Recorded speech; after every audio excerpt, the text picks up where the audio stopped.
Hello everybody, and welcome back once again to Let's Play Crusader Kings 2, the Rogue Viking series, with none other, of course, than Earl Johann of Leeds, who is ready.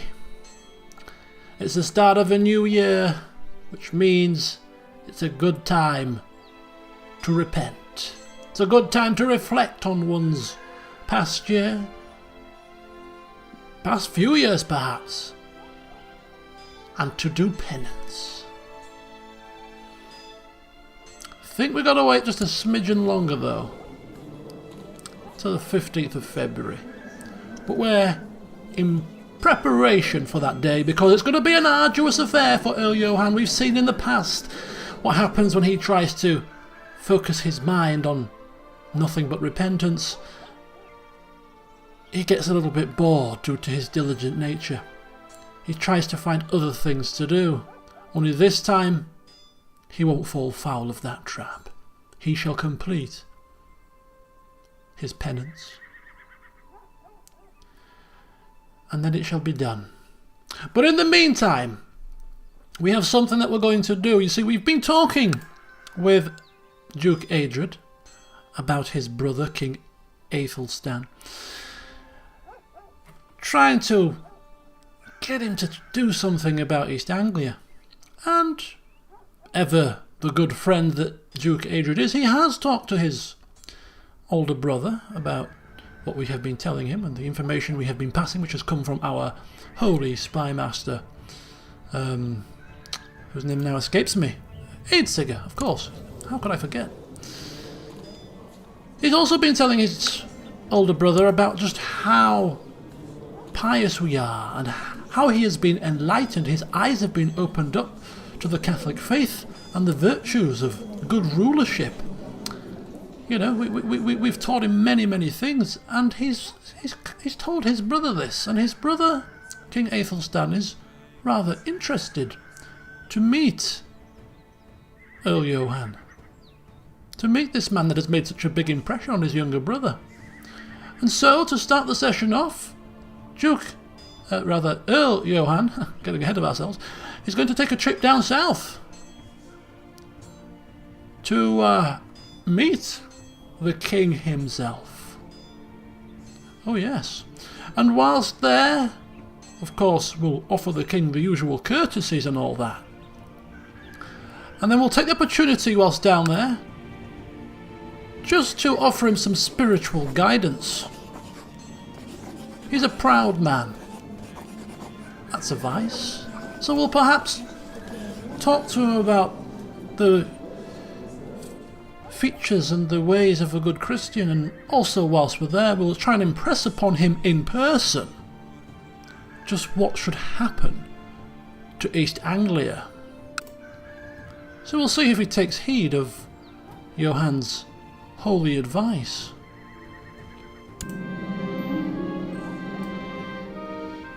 So whilst down there, having a good old conflab with King Aethelstan, who actually finds Earl Johann quite enlightening. He decided to be a bit more humble going forward after their liaison, and he's taken on board what Earl Johann has said regarding East Anglia, and we'll see if he puts it into practice going forward. And then Earl Johann simply returns back home, hoping his counsel, his advice, his words have sunk in, and he prepares now to do his penance. Of course, we've used a bit of devotion, and we need 1,000 devotion to rank up, but we can't rank up to the next rank until we have been in this post for at least 3 years. So by the time we get round to that 3-year period, we'll get a bit more devotion. And it was a too good opportunity to pass up, to actually speak directly to the king himself. Oh, guys, become a guardian. Taking up new duties, perhaps we've had an impression. Not quite the impression we were hoping, but we'll still keep an eye on East Anglia and see what happens. Right, it seems that it's time to do penance. So before we do, we are going to stop swaying Duke Aged for now. We have an absolutely spot-on relationship, so no need to sway. We're going to rid ourselves of all our tasks, all our distractions. We're going to lock ourselves away in a lowly lit room, nice and quiet, nice and calm, and we're going to do our penance. This time, there shall be no ink blots on our face.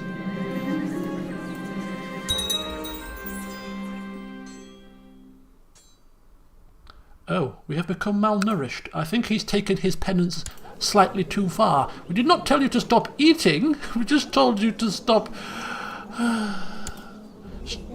doing other stuff, such as talking with your liege and passing notes under the door. You can eat, for God's sake. Oh, excuse me. Blasphemy. I really must curb my tongue.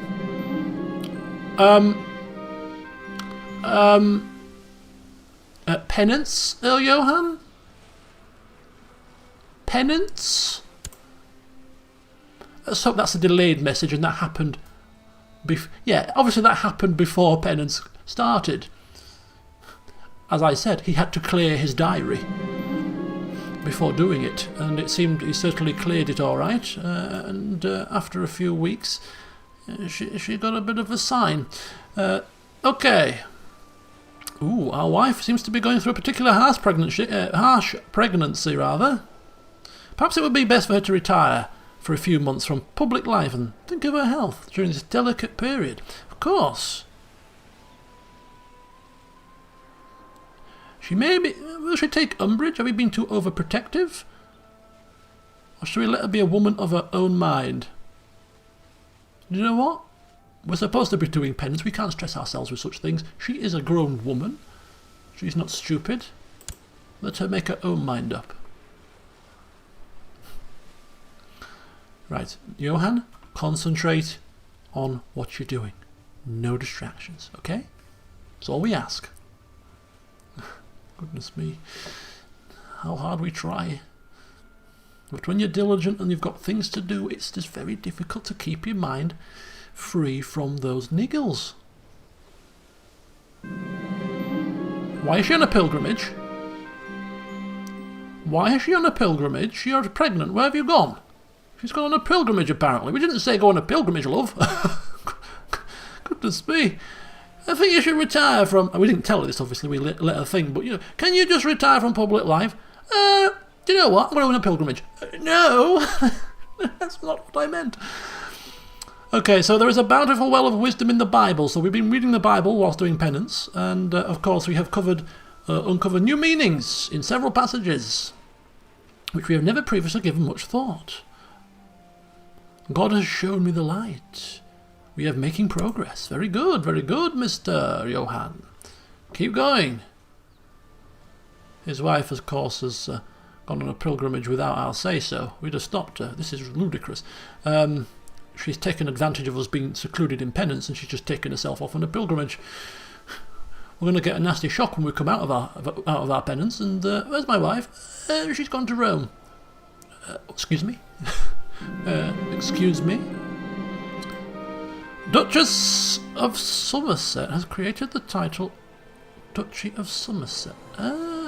Who is she? Who are you?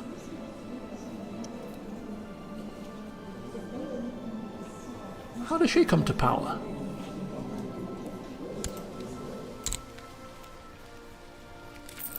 Okay. I have no clue how she came to power, but she seems to be in power. She's proud, lustful, and a hedonist. She has a young daughter. Out of interest. Oh! Really? That's rather unfortunate.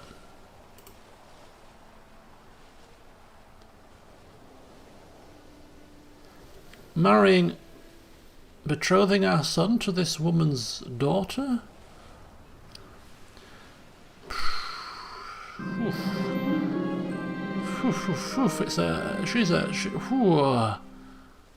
Given her nature and the rumours about her, it's even questionable that this daughter is actually her true born. The way she puts it out there. I think we're going to have to pass on that. It's a good opportunity, though. Anyway, we don't know about it. We're in penance. Today has been a day of new insights and revelations. In my seclusion, I have had plenty of time to think about my actions, my life, and my place in this world. Things I had never thought about before suddenly became so clear. God has shown me the light once again, and we make more progress with our penance. Oh my God. It's not going so well. It won't do, love, because you were on a pilgrimage. Why did you do that? She can no longer leave her bed and has been barely conscious during the past few days. If she is not properly treated, she may not survive the pregnancy. Okay. We need to put a court chaplain in place. This is probably a good time to have a court chaplain when your wife is pregnant. Hopefully Senfus is taking the bull by the horns. We are in penance. We have been told not to be disturbed. However, the door... Tap on the old door. This is a life and death situation with your wife. I'm sure this is definitely worth disturbing you for.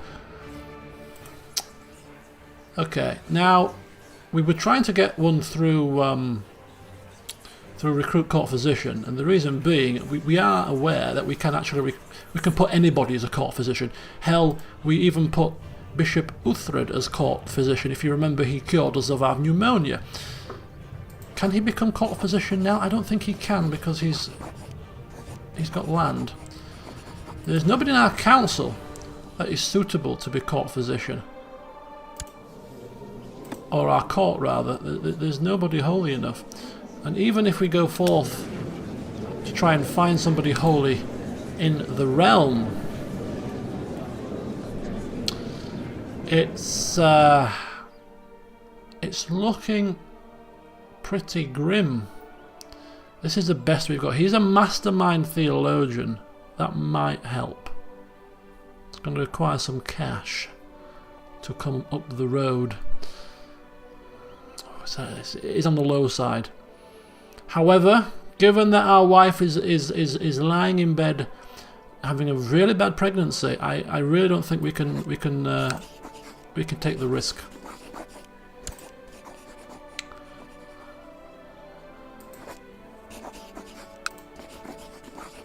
So he might not be the best, but having a semi-competent is probably better than having none at all at this moment in time.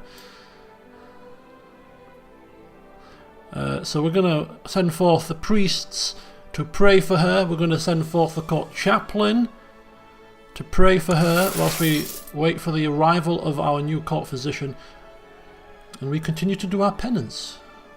Perhaps this is a distraction put in our way by God to test us, to draw us away from our penance so that we fail again. However, we will not. This is just a trial. Our wife will be fine. She's fit and young. Right. Court physician, please. Required as a matter of urgency. Is he in? Maybe he's too... I wonder if he's too low learning to be court physician. Uthred can be, though. What a waste of money that was. He can be court physician. Court chaplain, court physician, Bishop of Sherburn. Well, we've just invited somebody to court for 15 coin for no apparent reason whatsoever. Well, do you know what? At the very least, let's have a look at this man. Seeing as we've... Oh, 49, a very high opinion of us. He's not bad at stewardship as well. So do you know what? Do you know what? I think what we're going to do is we're actually going to utilise his services as the heir to the Bishopric of Sherburn. He likes us, he's a mastermind theologian. He's a bit deceitful, he's just though, a bit shy, it's fine, we can live with that. Get him in there, put him to good use. There you go. I knew it was the reason I invited this man. But yeah, we've got a decent court physician in Uthred. Should have done that a long time ago. All this time we've been searching around for one. He cured us of pneumonia. He's a very devout holy man. Who better to manage our court practice? I think he can stay there permanently. There is a bountiful well of wisdom in the Bible, and again we cover more meanings in passages that we were flummoxed by before. God has shown us the light for a third time now, and our penance continues to go well.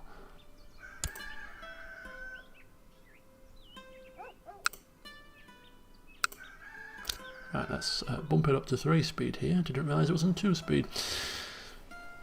Oh, it's this trying times. Our wife is ill. Our wife is ill. We're still in penance while she's ill. But as we said, it's all about testing. It's all about testing our patience. She's in the final months of pregnancy. Technically speaking, she's still on a journey. Where the hell is she? Can we go to her location? No, I think she's at home. I think she is. Look at that, she's zealous, shy, gluttonous.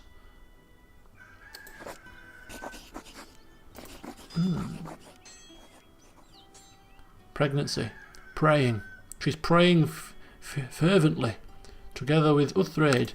Together they shall be fine, I'm sure. Invite to plot.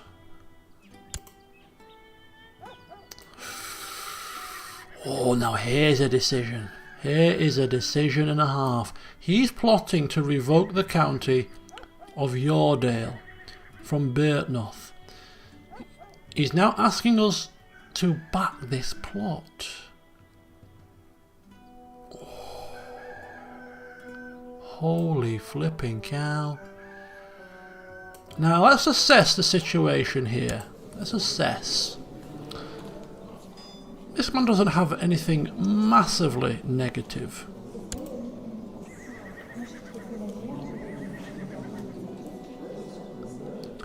Nor does his wife. What about the children? Not really. I mean, what has this man done that requires the liege law to revoke his title? But then again, our liege lord knows best. Who are we to question his motives? If we look at him as an individual, he is deceitful. I was going to say, if he's not deceitful, then he's probably got a better reason. You know, a reason that we're not privy to. And who are we to turn him down? He's kind. He's picked up another trait, another virtue since we last saw him. So on the whole, he's a virtuous man. We're good friends with him. We have taught him. He's studying theology. If he's learned a thing or two from us, then the motives behind this we have to trust are honourable and for the greater good. Oh, jeez Louise. Strengthening his power. I'm just thinking he's ambitious. He's ambitious. Strengthening his power, supporting him, revoke the title. He has 2 lands. What if he turns on us? It evens the odds, doesn't it? But, right, okay. We're going to accept.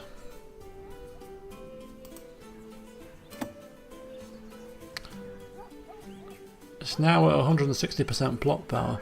And we are going to assume that there are noble intentions for this. Knowing him how we know him, we're going to use this as an opportunity to assess whether or not he's taken on board what we've said. If he revokes a title, and we figure out in the long run, or even in the short run, that his intentions were malicious, then we will know how to proceed onwards with that. And if it does transpire that for the greater good something was amiss with Mr. Yordale, and this was a move of a pious man who was taking action of his own duchy, then so be it. We will know that way as well. So we have spent the entire day saying our prayers in deep concentration. During the first hours I noticed nothing out of the ordinary, and although at some point I lost track of time and entered a dream-like state. There was nothing but the holy words passing through my lips, and they rang true as the sweetest music.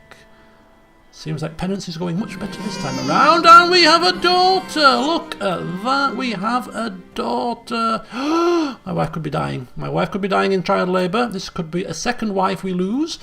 Right. Oh, Agatha. Agatha Christie. Okay. Oh dear. Right. Labour's not going well. My wife is bleeding profusely and seems to be suffering great pains. If the bleeding does not stop soon, she will surely perish. May God help her. But whatever will be, will be. God will make his plans known very shortly.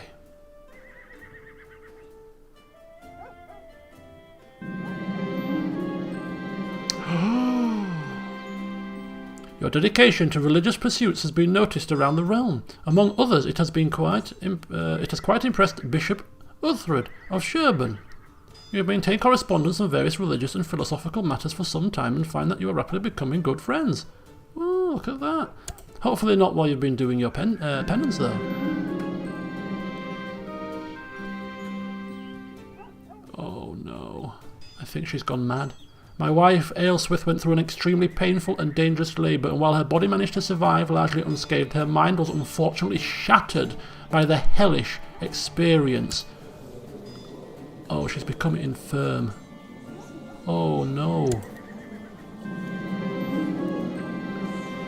As is tradition, my wife Aelswith underwent her churching after recovering and cleansing herself from the recent pregnancy. She felt much better when she returned, clearly relieved to have fully rejoined the church after her forced abstinence. But is she still infirm?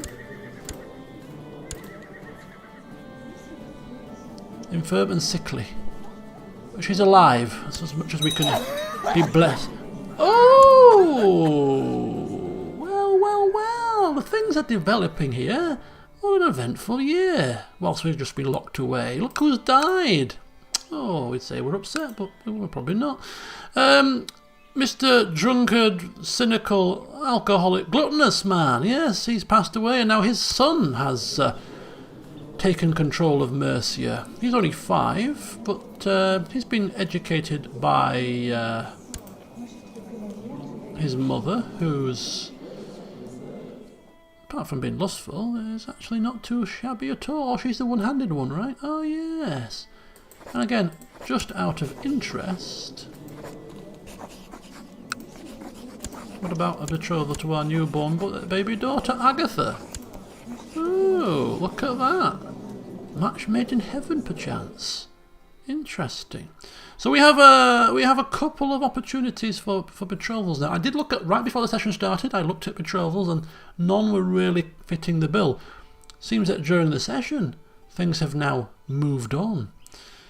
New Duke down here who has a daughter eligible, but as we've explained, she's it's a bit iffy. If we look at eligible young sons,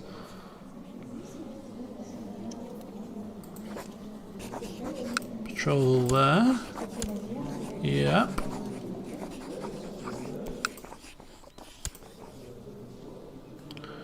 I think what we're ultimately going to come to the conclusion of when we make this betrothal is who is the most likely to raise their child in the right way. Now, Ken is a Mercian man, part of the Mercian family. However, he's charitable, he's chaste, he's diligent and gregarious, stubborn, fair enough. His wife is honest, gluttonous and wrathful, gregarious. That's not bad stock. Not bad stock at all. Eldest child's 4, right sort of age. Yeah. That wouldn't be... This wouldn't be horrendous. That's... Well, he's a duke. He's actually a duke right now. His mother's educating him, so although his father was who his father was, of course he shouldn't tar the son with the same brush. It's a toss-up between the two. It's a toss-up between the two here. they're the two main candidates for sure. We'll have a think. Oh, we can't think for too long, but I think what we're going to do is we're going to go to the end of the year and probably call a close to a session here, because there's been quite a lot going on, and we're probably coming to the half an hour mark. God's blessing upon thee, Oblatus Johann. We are pleased with your progress. During the time you spent in contemplative seclusion, you have taken a great step on the path of the rule of St. Augustine. I hereby declare your mission complete. There you go, you see, look at that. I told you you'd succeed the second time. Even though his wife was dying during pregnancy, he still remained steadfast. Didn't get distracted. Very good. Now that really is a true sign of a man that is devout. I'll give him that. That was a true test that was put in his path, and he passed with flying colours, and he is rewarded with promotion. Promotion. Surely we will be promoted after our penance in the face of such adversity. Vatican outrage! Letters have been sent out to the whole Catholic world from the Vatican. The Pope has demanded a stop to the beatification of sinful people and revoke the rights from the rest of the clergy to do so. From now on, the granting of beatification will be given out by the Pope personally. The Vatican will no longer stand more shameful examples like the wrongful beatification of Gaufredo de Empuries in its name. Now only the truly pious followers of Christ will be granted the reverence of the faith. A final end to the farce. Catholic Church authority reduces as a result of this issue. But apparently a bird has now arrived. So we could either start reading a book or going out to do some falconry. Given his bookish disposition, I think we'll stick with what he knows best. He's just come from his penance. I think something, a bit of reading certainly sounds like the thing to do.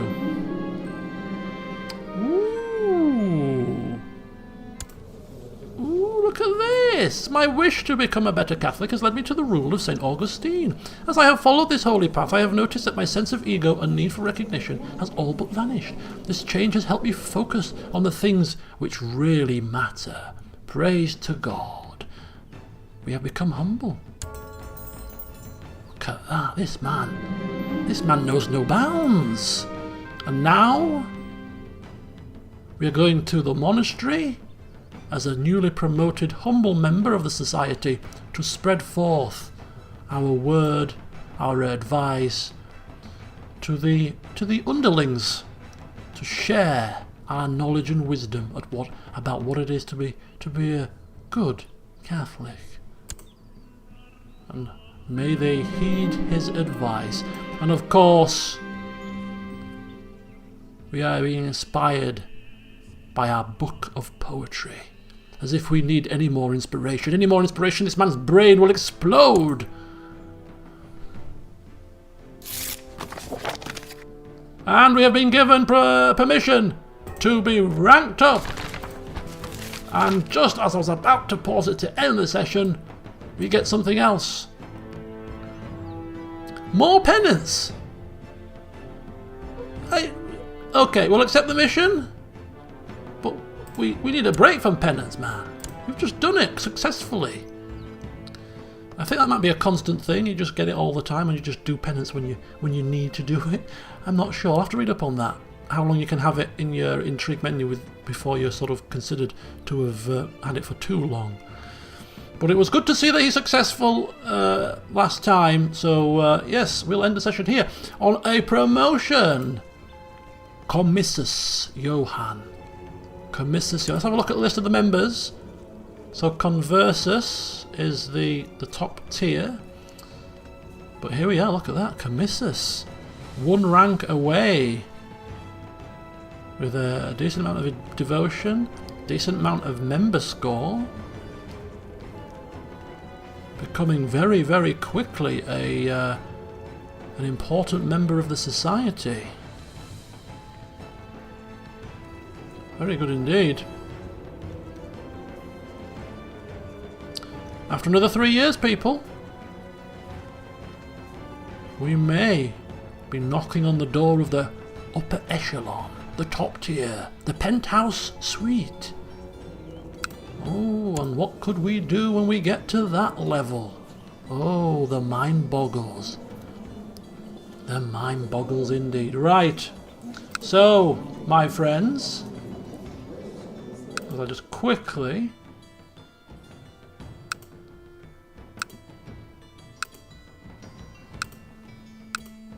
The question is, my friends, do we betroth our daughter to Duke Thurfrith of Mercia?